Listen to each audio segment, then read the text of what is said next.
That's some bullshit.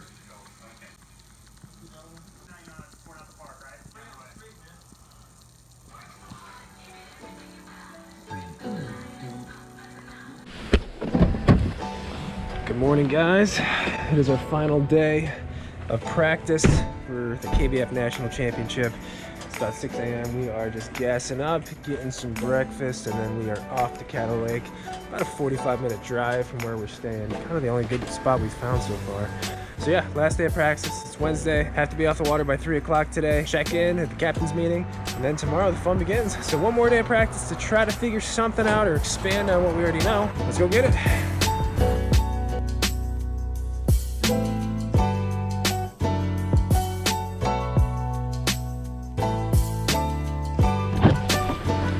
Okay guys, it's about a 25-minute pedal. We made it to the first spot of the day that we found on the map last night that looked like it had potential. So I'm gonna throw a bait that I actually hardly ever throw, and that's a buzz bait, it's a whopper plopper, but a buzzing style bait. Got a few on the frog yesterday, so these fish could be aggressive.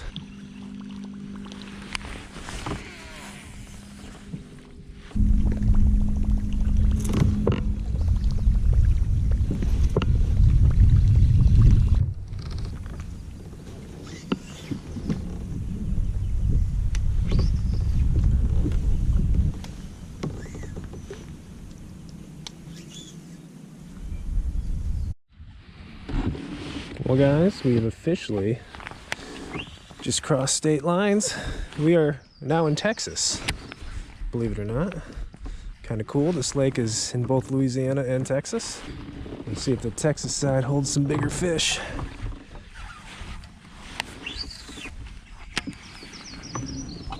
Y'all got a big tournament coming up out here? It's a kayak tournament. It's actually tomorrow, Friday, and Saturday. Wow. There's like 500 of us. Can you measure any fish you catch, or is your 5 longest fish? The 5 longest. Five longest. Gotta be 12 inches. I caught a 10.8 off that tree about 10 years ago. That's not a bad fish. It's a free replica out here. If you catch one over 10, they give you a free replica. No kidding. Yeah. There's some big ones in here though. Oh yeah. Yeah, have a good day. Hey, you too, man. Y'all have fun this week. Thanks, sir.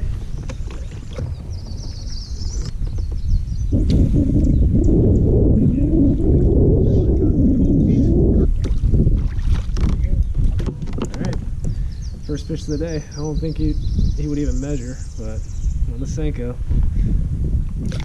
We've been fishing for about 2 hours and throwing everything, throwing topwater, chatterbaits, swim jigs, and finally switched to a SENKO. Got a bite on a SENKO. So looks like it may be more of a finesse deal. So we'll go with the old trusty drop shotter on these cypress trees and see if that produces a fish.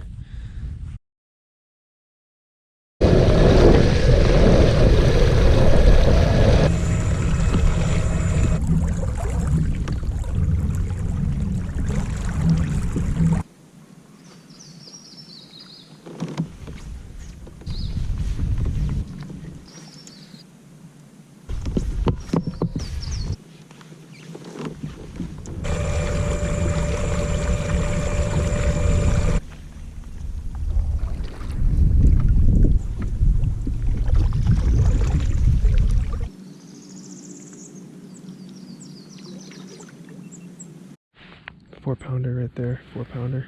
Just saw a 4-pounder. Hey, that's a pickerel right there. Wow. Just saw a 4-pound bass. It looked all beat up too. Gosh. I have to circle back. I wonder if that was on a bed. Water's really clear over here. Just because all this grass filters it through. That was promising though. There's a big fish right there. That fish is on a bed. That is the first fish I've seen locked on a bed right there. Wow. Looks like I'm setting up a bedding rod.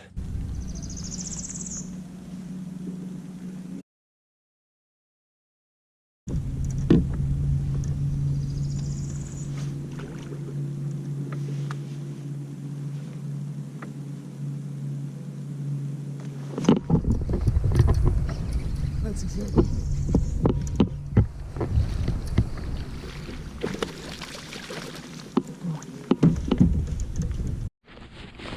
I just made that cast because I figured there'd be a fish on this tree on a bed. I guarantee this fish is on a bed. We're gonna put him right back on his bed. Oh, jeez. Crazy. I'm gonna be sight fishing tomorrow. Totally did not expect that I'd be doing sight fishing tomorrow. Just went by another tree and there's a fish on it.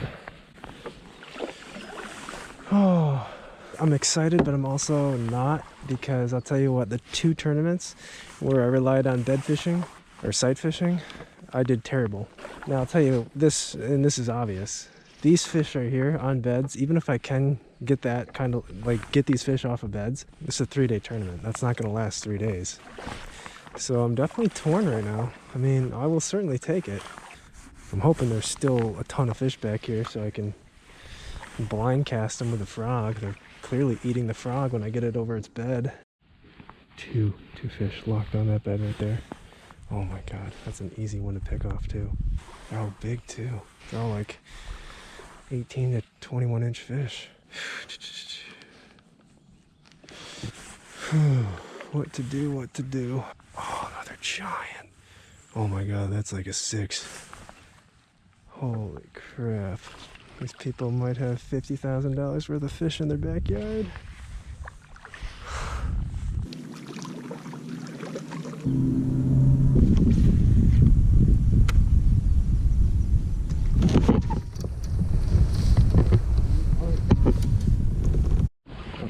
We are out of here.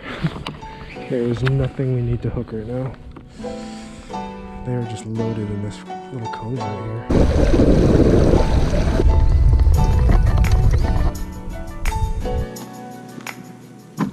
Well guys, that is going to wrap it up for pre-fishing.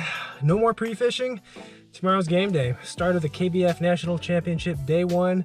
Again, it is a 3-day tournament, and today, I don't know, I'm a little torn right now, because like I mentioned, the 2 times that I have bed fished and sight fished in the tournament, those 2 tournaments I just bombed.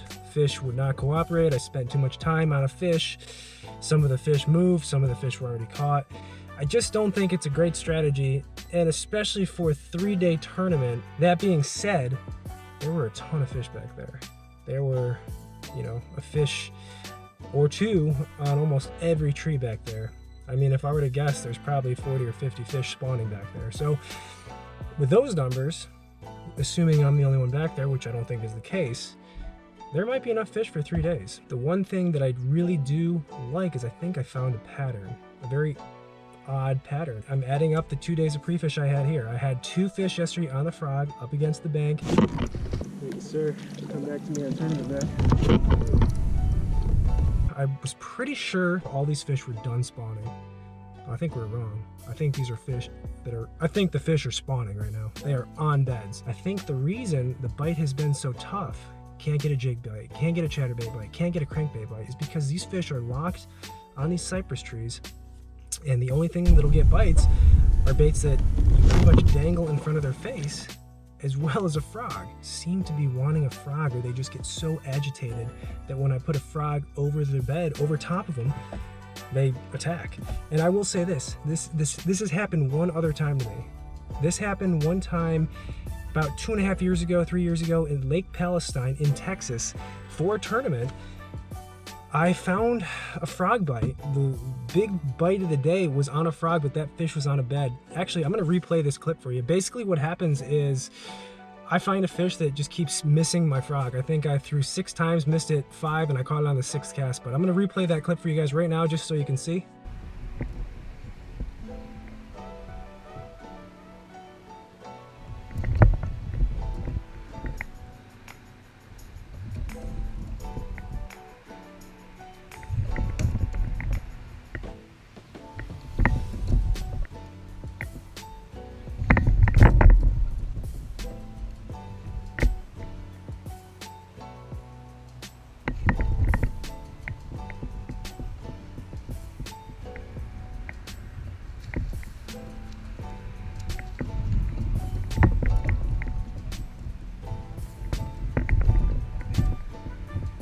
So yeah, that kind of just in the back of my head, I just kind of remembered that, and I think that's exactly what's happening here.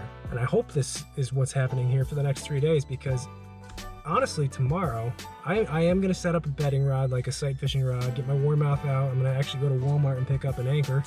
But I think for tomorrow, the plan will be to throw a frog in those areas they should be bedding and just hope to get a few good bites. This is a very weird position to be in the night before the national championship.